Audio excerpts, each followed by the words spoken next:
कुंभ राशि वाले बंधुओं, स्वागत है आप सभी का मंथन भिंड यूट्यूब चैनल में। तो कुंभ राशि वालों, जरा ध्यान से सुनिए। अगले 3 से 5 दिन आपके जीवन में कठिनाई लेकर आएंगे। इन 3 से 5 दिनों में आपके जीवन में मूल तौर पर 3 प्रकार की घटनाएं घटित होंगी जो आपके जीवन में बहुत बड़ा प्रभाव डालेंगी। ये 3 घटनाएं आपको बुरी तरीके से प्रभावित करेंगी। निगेटिव प्रभाव इनके बहुत अधिक रहेंगे आपके ऊपर। पहली घटना आपके मन को दूषित करेगी, मन को मलिन करेगी, यानी आपके मन में नकारात्मकता के भाव को उत्पन्न करेगी। इस घटना में 3-4 घटनाओं का सम्मिश्रण रहेगा। यह आपको हम आगे समझाने वाले हैं और इससे बचने का उपाय भी बताएंगे। डिप्रेशन और तनाव में जाने की प्रबल संभावना उत्पन्न करने वाली घटनाएं घटित होंगी, तो इन्हें जान लीजिए और इनसे बचने के उपाय समाधान भी हम आपको बताएंगे, इन्हें भी समझ लीजिए। दूसरी घटना की आपके हाथों से मौका अवसर फिसलने वाला है। बनते हुए काम में अवरोध उत्पन्न होने वाला है। गति आपकी धीमी होने वाली है या रुकने वाली है। तो कोई भी महत्वपूर्ण फैसला यदि आप लेने जा रहे हैं तो इस समय और काल पर थोड़ा सा कुछ समय के लिए रुक जाइए, इंतजार कर लीजिए। हम आपको गाइड करेंगे, अभी थोड़ी देर में बताएंगे कि आगे आपको कैसे काम करना है, किस विधि से आप सफलता प्राप्त करेंगे, अन्यथा आप डूब सकते हैं, परेशान हो सकते हैं। तीसरी घटना यहां पर आपके हृदय, आपके भाव, आपकी भावनाओं पर गहरा आघात करेगी। सभी बातों को विस्तार से आपको बताने वाले हैं। याद रखना कि ये जो भी कुछ हम आपको बताने जा रहे हैं, ये सब कुछ ग्रह गोचरों पर आधारित स्थिति है। चंद्र शनि का मेल बहुत ही खतरनाक विष उत्पन्न कर देता है, इसे विष योग ही कहते हैं और यह योग आपकी कुंडली में इस समय पर बन रहा है। राहु ने प्रभाव दे रखा है, डाल रखा है महत्वपूर्ण ग्रहों पर। सूर्य, बुध, शुक्र, मंगल इस स्थिति में बद है। हालांकि गुरु की स्थिति बहुत अच्छी है, पॉजिटिव है, अपने ही भाव पर पूर्ण दृष्टि डाल रही है, लेकिन वो भी बकरी है। कुछ स्थितियां हैं जो आपको बहुत बेनिफिट देने वाली हैं, बहुत लाभ देने वाली हैं, लेकिन ये अंधेरे में चमकती हुई एक किरण के समान है। इसे पहचानना अत्यंत आवश्यक है, लेकिन पहचानने के लिए भी आपकी दृष्टि विशेष प्रकार से शुद्ध होनी अनिवार्य है। कहने का मतलब यह है कि यह कार्यक्रम बेहद महत्वपूर्ण है। आपके आने वाले समय और काल पर इसका प्रभाव बहुत गहरा रहने वाला है। इसकी अनदेखी भूल कर भी नहीं करना है, वरना आप बहुत बड़ी अपॉर्चुनिटी को जीवन में मिस कर देंगे और बहुत बड़ी बड़ी गलतियां करेंगे जिनकी कीमत आपको चुकानी पड़ेगी। याद रखना, जीवन में, कुंडली में या आपके आचरणों में हर जगह जब राहु हावी हो जाता है तो निगेटिविटी हावी हो जाती है। राहु है एक छाया, राहु कोई स्थूल ग्रह नहीं है, राहु एक भाव ग्रह है, यह छाया ग्रह है और यह नकारात्मकता का प्रबल सूचक है।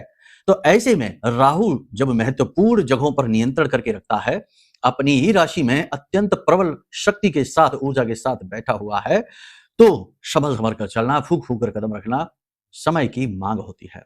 याद रखना कि समय की मांग को जो व्यक्ति समझता है, समय अनुकूल फैसला लेता है, वह उत्तम जीवन को प्राप्त करता है, दुष्कर परिस्थितियों से बाहर निकलता है। और जो समय की मांग को नहीं समझता है वह पिस जाता है, क्योंकि समय जो आपसे मांग रहा है वह समय तो आपसे ले ही लेगा। समय से कोई जीत नहीं पाया है।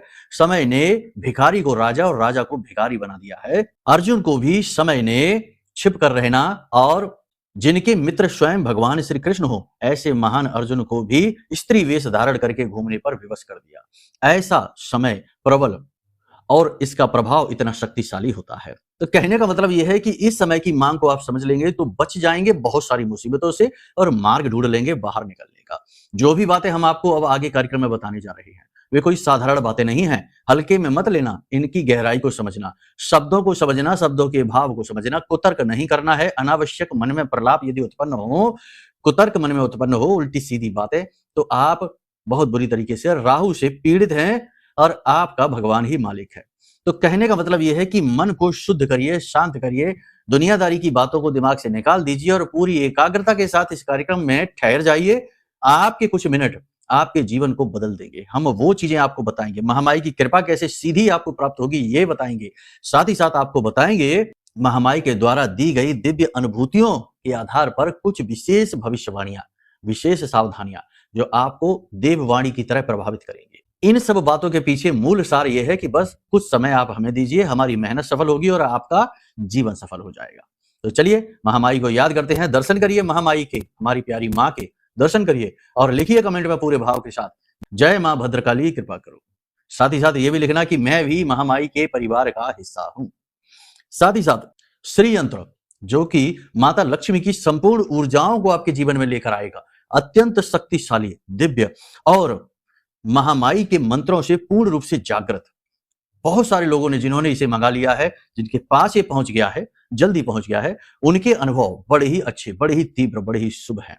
तो ये श्रीयंत्र के विषय में और अधिक जानना है या इसे कैसे आप प्राप्त कर सकते हैं, इसके विषय में अधिक जानना चाहते हैं, तो नंबर वीडियो में है, धाम के नंबर है, फोन कर लीजिए। आज ही अपना श्रीयंत्र मंगवा लीजिए, क्योंकि बहुत ही सीमित संख्या में ये जागृत किए गए हैं और होते भी बहुत सीमित संख्या में जागृत हैं। अधिक संख्या में जागृत नहीं कर सकते, क्योंकि मंत्र उच्चारण करने पड़ते हैं, मेहनत लगती है।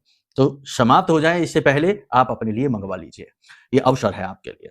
तो चलिए, यहां तक सारी बात आपने समझ ली है। अब बात करते हैं भविष्यवाणियों की।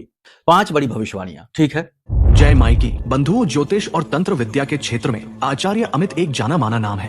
पूज्य गुरुदेव के साधनाओं और ज्योतिष विद्या के अनुभव बेहद दिव्य है। जी हाँ, पूज्य गुरुदेव ने जिसकी भी कुंडली का विश्लेषण किया और कुंडली के अनुसार उसे सटीक उपाय व महामाई माँ बगलामुखी की विशेष कृपा दी, उसके जीवन में सकारात्मक बदलाव तो आ ही है। फिर चाहे समस्या कितनी ही कठिन क्यों ना हो, समाधान तो अवश्य हुआ है। अब ऐसे में यदि आप भी अपने जीवन की किसी बड़ी समस्या से जूझ रहे हैं, जैसे कि कर्जा बढ़ता ही जा रहा है, काम धंधा और व्यापार सब रुक चुका है, रिश्ते नातों में तनाव हद से ज्यादा बढ़ गया है, पूरा जीवन ही नकारात्मकताओं से भर गया है, तो ऐसे में यही सही समय है जब आप श्रेष्ठ गुरु से मार्गदर्शन प्राप्त करें और जीवन के अंधकार को समाप्त कर दिव्य प्रकाश की ओर कदम बढ़ाएं। वीडियो में दिए गए नंबरों पर तुरंत संपर्क करिए और अपनी कुंडली का विश्लेषण व समाधान पूज्य गुरुदेव के द्वारा करवा लीजिए। देर ना करें, आपके देवी देवताओं के आशीर्वाद से ये मौका खुद चलकर आपके पास आया है, इसे गंवाना नहीं है।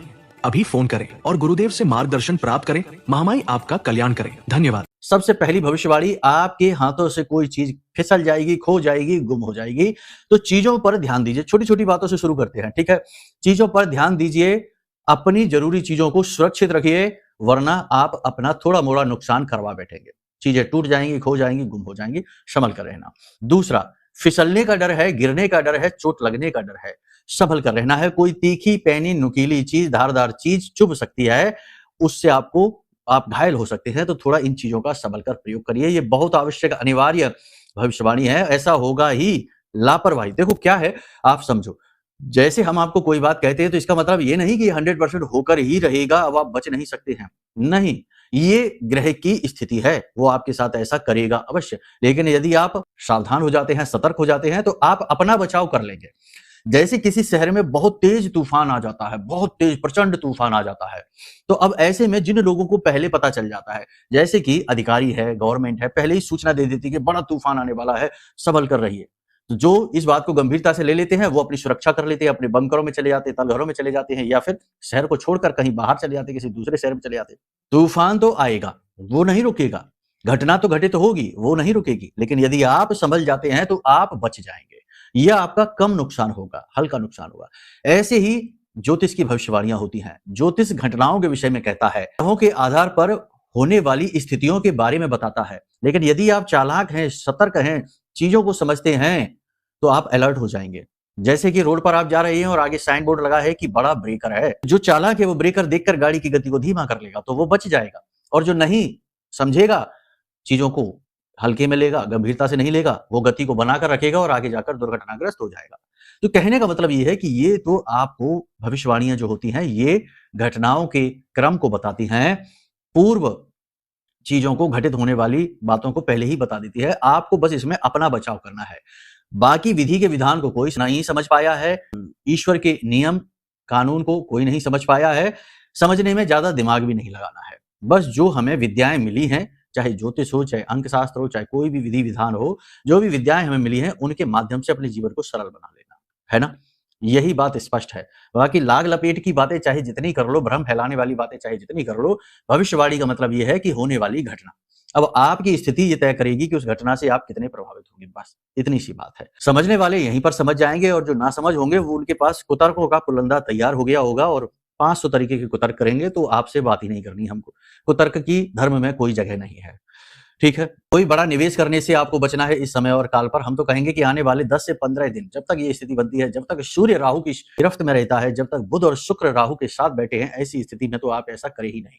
कोई भी बड़ा बिजनेस प्रोजेक्ट, कोई भी बड़ी ऐसी जहां पर आपको पैसा ज्यादा लगाना पड़ रहा है, इन्वेस्टमेंट हैवी है आपका, टेंशन स्ट्रेस बहुत ज्यादा आपके ऊपर आएगा, तो आप इन चीजों को थोड़ा सा इस समय और काल पर अवॉइड करना बहुत जरूरी है। थोड़ा सा अवॉइड करिए, प्लानिंग को और मजबूत करिए, रुक जाइए, आत्म मंथन करिए, अपना आकलन करिए, अच्छी बुरी स्थितियों का आकलन करिए, अपनी ऊर्जाओं को संभालिए, और सही समय आने पर हम आपको खुद ही बताएंगे। प्रतिदिन कार्यक्रम आपके लिए इसीलिए भेजते हैं तो हम आपको खुद ही बताएंगे, तो आप तब आगे बढ़ना तो बहुत अच्छा रहेगा। ये एक सलाह है वैचारिक, ठीक है। आपके व्यवहार में निराशा आएगी, कहने का मतलब ये है कि आपके प्रयास तो पूरे रहेंगे, आप पूरी दृढ़ता के साथ प्रयास करेंगे, काम करेंगे, नौकरी करेंगे, बिजनेस करेंगे, व्यवसाय करेंगे, लेकिन कहीं ना कहीं मन में निगेटिविटी भरी रहेगी, कहीं ना कहीं आपको निराशा हताशा का भाव घेरेगा। आप किसी व्यक्ति से किसी बात को लेकर दुखी हो सकते हैं, मतलब कि किसी के व्यक्ति का कोई व्यवहार, कोई ऐसी बात, कोई ऐसा आचरण जो आपको दुखी करेगा, मन आपका खराब हो जाएगा। रिश्तों में कमजोरी और खामी आपको स्पष्ट तौर पर दिखाई देगी। कहने का मतलब यह है कि रिश्ते भी आपको खोखले लगेंगे, इनमें भी वो वजन आपको लगेगा नहीं, यानी जितना जोर आप लगाएंगे उतना जोर आपको दिखेगा नहीं, आपके प्रयास निष्फल असफल होते से दिखाई देंगे आपको, ठीक है। तो ये सारी चीजें हम आपको इसीलिए बता रहे हैं क्योंकि ये विष का समय है, और विष के समय में आपको ही परेशान करेगा क्योंकि विष दोष है। तो अपने मन पर आपको पूरा नियंत्रण और पूर्ण रूप से सकारात्मक, ये समय है जब आप प्राणायाम करिए, ध्यान करिए। देखो, जब हम ऐसी बात करते हैं तो बहुत सारे लोग कहते हैं अरे ये सब का अभी समय कहाँ है, अभी तो हमको नौकरी करनी है, अभी तो हमें बिजनेस करना है, हम ये सब कहाँ कर पाएंगे, टाइम ही कहाँ है। लेकिन ये वही लोग हैं जो गप्पे हाँकने में 2 घंटे गुजार देंगे, 1 घंटा, 1.5 घंटा, 2 घंटा सोशल मीडिया पर स्क्रॉल करने में गुजार देंगे और पार्टी करने में, घूमने फिरने में समय व्यर्थ करेंगे। लेकिन जब इनसे कहा जाए कि आप अपनी स्वयं की खोज करिए, आत्मबोध की ओर चलिए, अपने स्वयं का उत्थान करने के लिए योग्यता हासिल करिए, तो इनके पास समय नहीं होता है। तो समय तो हर एक चीज के लिए है इस संसार में, बस करने का भाव नहीं है। और समय न होने की आड़ बहुत अच्छी है, ले लो, और जो नहीं करना है मत करो। कहने का मतलब यह है कि आप अपने कर्मों के खुद जिम्मेदार हैं, जो आप कर रहे हैं वही वही आप भोग रहे हैं। बीज अगर लगाया बबूल का तो आम का फल नहीं मिलेगा, याद रखना। इसीलिए कहते हैं कि अपनी आंखों को बंद करना है, आधे घंटे के लिए, 20 मिनट के लिए विचार शून्य होने की कोशिश करना है, ऊर्जाओं को स्थिर करने की कोशिश करना है। ये अत्यंत आवश्यक कर्म है, आज से इसे करना शुरू कर दो। ये कर्म आपको बहुत कुछ दे सकता है। बाकी जो पूजा पाठ अनुष्ठान आप कर रहे हैं वो तो आप करिए ही, वो तो सब करते ही हैं। नित्य कर्म पूजा है, शुद्धिकरण के लिए आवश्यक है, लेकिन आजकल तो वो पूजा भी अपना प्रभाव आपके ऊपर नहीं डाल पाती, क्योंकि अब नित्य कर्म पूजा भी एक केवल फॉर्मेलिटी बनकर रह गई है, वो भाव उत्पन्न ही नहीं हो पाता है। एक जमाना था जब घर में आरती होनी शुरू होती थी तो घर के सभी बूढ़े बुजुर्ग, बालक, बच्चे सब एक जगह इकट्ठे होते थे और तालियां बजाते थे और आरती में शामिल होते थे। घर में सुबह शाम की आरती हुआ करती थी ऐसी, और सब इकट्ठे हो जाया करते थे अपना अपना काम छोड़कर और आरती में लीन होते थे, गाते थे प्रेम के साथ। लेकिन आज बताओ किन घरों में कितनी आरतियां होती हैं, और अगर आरती हो भी रही है तो कहो उनके बगल से ही उनके बच्चे मोबाइल में डूबे हैं, हस्बैंड किसी और चीज में डूबे हैं, हो सकता है कि किसी दूसरे कमरे में हस्बैंड बैठकर और मदिरापान कर रही हो और महिला आरती कर रही हैं। तो अब आप समझिए कि समय और वातावरण कितना परिवर्तित। अब ऐसे में नित्य कर्म पूजा क्या सफल होगी? हो ही नहीं सकती है। तो ये नित्य कर्म पूजा तो एक फॉर्मेलिटी बनकर रह गई है। कहने का मतलब ये है कि देखो, चीजें बहुत बुरी तरीके से प्रभावित हैं, दूषित हैं, नकारात्मक हैं। इनमें अपने आप को बचाना बहुत बड़ा चैलेंज है, चुनौती है। कैसे बचाएंगे इस चैलेंज से, इस चुनौती से कैसे पार निकलेंगे? आत्मबोध, दुनियादारी को छोड़ दो, कोई बात नहीं, जो जैसा है वैसा है, उसे वैसा रहने दो। किसी की जिम्मेदारी, किसी की ठेकेदारी नहीं, लेकिन अपनी तो है। अब आपको अपने आप को जगाना है, खुद को जानना है। आंख बंद करके बैठिए और विचारहीन होने की कोशिश करिए। संकल्प लेके मंत्रोच्चारण करिए, संकल्प लेके चालीसा पाठ करिए। हनुमान चालीसा ही अगर आप पाठ करते हैं तो एक दिन थोड़ा सा कठोरता लेकर आइए, मेहनत, दृढ़। उस दिन भोजन ना करिए, ठीक है। मंगलवार का दिन हो, शनिवार का दिन हो, अरे हर एक दिन हनुमान जी का दिन है। कैसे उद्धार होता है ये बता रहे हैं आपको, कोई नहीं बताएगा। यहाँ उल्टी सीधी बातें करने वाले बहुत हैं, लेकिन सत्य का ज्ञान कराने वाले बहुत कम लोग हैं। तो एक छोटा सा हनुमान चालीसा भी, वैसे तो हनुमान चालीसा छोटा नहीं है, ब्रह्म तत्व को अपने साथ लेकर चलता है। जो सतवार पाठ कर कोई छूटे बंद महासुख होई, महासुख को देने वाला है, और महासुख ब्रह्म सुख है। ये चीजों का सुख नहीं है, घर गाड़ी बंगले का सुख नहीं है, समझ गए आप? तो महासुख दिलाने वाला है। लेकिन चलो, आजकल तो हनुमान चालीसा तो लोग 1 मिनट में कर देते हैं, जैसे रट्टू तोता है, तो उनके लिए छोटी, उनके भाव से छोटी सी चीज है। लेकिन इस हनुमान चालीसा में भी इतना दम है कि ये आपका उद्धार कर सकता है। तो एक दिन ऐसा कर लीजिए कि सुबह सोकर जागिए, किसी भी दिन स्नान करके मंदिर चले जाइए, हनुमान जी के नजदीकी मंदिर चले जाइए, और वहां पर प्रसाद न ले जाइए, कोई नौटंकी नहीं, कोई ड्रामा नहीं, कुछ भी फॉर्मेलिटी नहीं। हनुमान जी को आपसे कुछ नहीं चाहिए, दे भी नहीं सकते आप और हम उनको कुछ, ठीक है। वहां बैठ जाइए और हाथ में थोड़ा सा जल लेकर, चावल लेकर, अक्षत लेकर, पुष्प लेकर, और संकल्प ले लीजिए कि आज हम 100 हनुमान चालीसा का पाठ एक ही जगह, एक ही स्थान पर बैठकर करेंगे। और जल जमीन पर छोड़ दीजिए और शुरू हो जाइए। किताब हाथ में ले लेना और शुरू हो जाइए। 100 हनुमान चालीसा का पाठ आप कर लीजिए। उसके बाद वहां से उठिए, हनुमान जी को दंडवत प्रणाम करिए, और देखिए वो दिन आपके जीवन का टर्निंग पॉइंट होगा, वहां से लाइफ चेंज होगी 101%। यत पिंडे तत् ब्रह्मांडे, जैसी मन स्थिति वैसी परिस्थिति। आपके जीवन का, आपके आसपास के वातावरण का परिवर्तन होना उसी दिन से शुरू हो जाएगा। ऐसे ही नहीं हमारे शास्त्रों में लिखी गई, स्वयं हनुमान चालीसा में ये लिखा गया, क्योंकि वो पुरस्चरण है, लेकिन लोग करना नहीं चाहते। थोड़ा सा ध्यान लगाइए, प्रतिदिन का नियम बनाइए, श्वासों को संतुलित करिए, गहराई तक श्वासों को लेकर जाइए, नाभि तक श्वास जानी चाहिए। आज के जमाने में तो गले तक, छाती तक ही श्वास रह जाती है, जल्दबाजी में हर काम कर रहे हैं।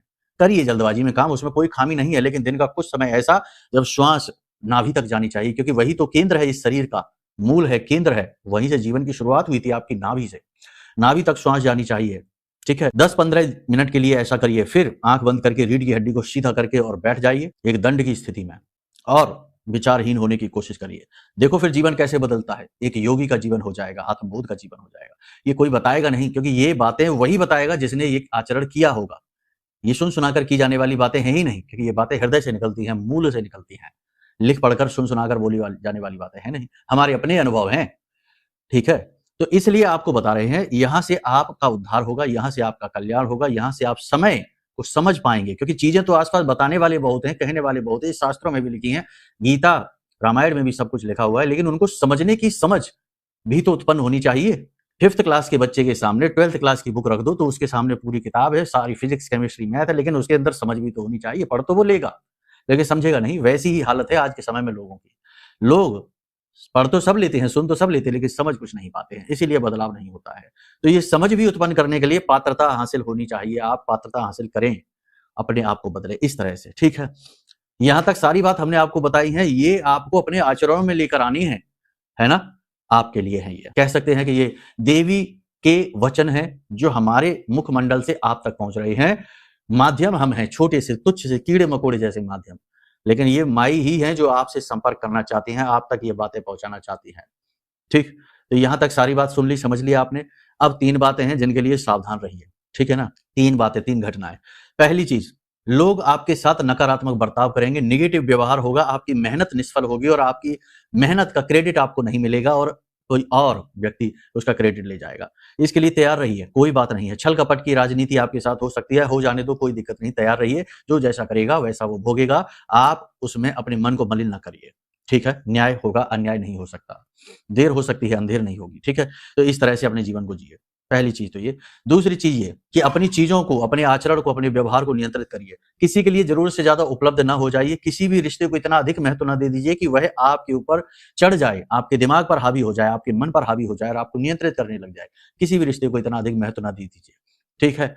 इससे होता यह है कि लोग आपसे अपना काम भी निकलवाते हैं और आपको चोट भी पहुंचाते हैं, आपको हर्ट भी करते हैं और आपका शोषण कर लेते हैं। ये स्थिति होती है, मतलब कि आप उनके लिए बिल्कुल मुफ्त में मिली हुई चीज के समान उपयोग हो जाते हैं। तो ये नहीं करना है। तीसरी चीज ये है कि किसी की बातों में नहीं आना है, जल्दबाजी में कोई काम नहीं करना है, स्थिरता जीवन में लेकर आनी है, मंदिर प्रतिदिन जाना है, भगवान का ध्यान करना है, अपने आप में रहना है और मौन रहना है। जितना हो सके उतना मौन रहिए, शांत रहिए, कम बोलिए, जरूरत भर का बोलिए। याद रखना कि दिन भर में जरूरत भर की बातें तो बहुत थोड़ी सी होती हैं, उनसे ही काम चल जाता है। और जो बहुत ज्यादा बातें होती हैं उनमें ज्यादातर झूठ होता है, इसकी उसके प्रपंच होते हैं, प्रोपेगेंडा होते हैं, कही जाने वाली राजनीतिक भाषा हो गई, वो होते हैं इतनी सारी बातों में। बाकी जो काम की बात है वो तो बस इतनी सी है, 2 मिनट की। तो कहने का मतलब ये है कि बस काम की ही बात करिए, सत्य की बात होगी वो। सारी बात यहां तक आपने समझ ली है। अब आप समझिए कि ये जो समय और काल है, यहाँ आपको रुकना है, ठहरना है, अपने आप को संभालना है। ये आत्म मंथन का समय है, स्व आकलन का समय है। एग्रेसिव डिसीजन नहीं लेना है, लंबी छलांग नहीं लगानी है। जो शेयर मार्केट में है उन्हें लॉस हो सकता है, थोड़ा सा होल्ड करके चलें और निवेश अपनी क्षमता अनुसार करें। पार्टनरशिप वगैरह के लिए अभी हाँ ना करें, कोई बिजनेस की शुरुआत इस समय पर ना करें। और प्रॉपर्टी वगैरह में यदि आप निवेश करने जा रहे हैं तो वो कर सकते हैं, वहां पर ठीक ठाक स्थिति रहेगी, वो खराब स्थिति नहीं है। अपने स्वास्थ्य का विशेष ध्यान रखिए। स्वास्थ्य को लेकर शरीर में स्थूलता, भारीपन होगा, थोड़ा सा बुखार जैसा रहेगा, स्वास्थ्य खराब हो सकता है। बाकी कोई बड़ी समस्या नहीं है, सिर में दर्द की समस्या रह सकती है बस।